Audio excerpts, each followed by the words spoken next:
Bigo ang mga aktivista na makarating sa US Embassy sa Maynila matapos harangin ng mga pulis.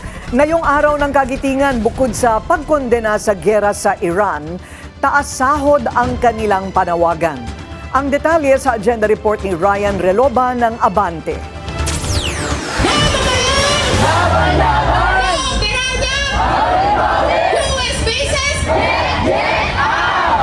Sinabayan ng kilos protesta ang paggunita ng araw ng kagitingan. Sinubukan ng iba't ibang grupo kasama ang bayan, Kilusang Mayo 1, Gabriela Women's Party, mga mangingisda at magsasaka at mga kabataan na magrally sa tapat ng US Embassy. Pero hinarang na sila ng mga pulis sa kahabaan pa lang ng Calao Street sa Maynila. Doon na lang sila nagsagawa ng kanilang programa, kung saan kinundina nila ang opensiba ng Israel at Amerika sa Iran. Panawagan din nila ang pagbasura rin sa Visiting Forces Agreement, pagbuwag sa VAT at excise tax sa langis, at higit sa lahat, wage hike para sa mga manggagawang Pilipino. Itong si Marcos Jr. Mula nung inatake ng US at Israel ang Iran noong February 28, ang tanong para kay Marcos, kinundina ba ni Marcos Jr. ang agresyon ng US at Israel sa Iran?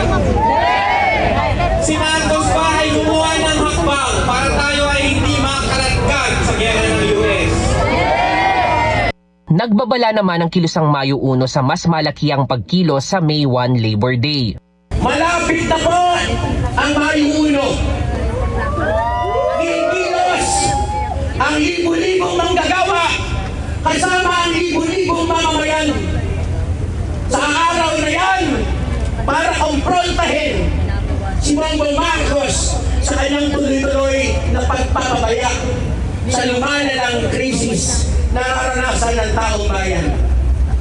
Sa huli, sinunog ng mga ralista ang effigy ni US President Donald Trump. Nasa 100 hanggang 200 na pulis ang idineploy para magpatupad ng seguridad.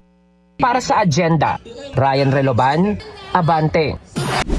Manatiling nakatutok sa Bilyonaryo News Channel. Sumubaybay sa aming social media accounts at mag-subscribe sa aming YouTube channel para sa mga bago at eksklusibong balita.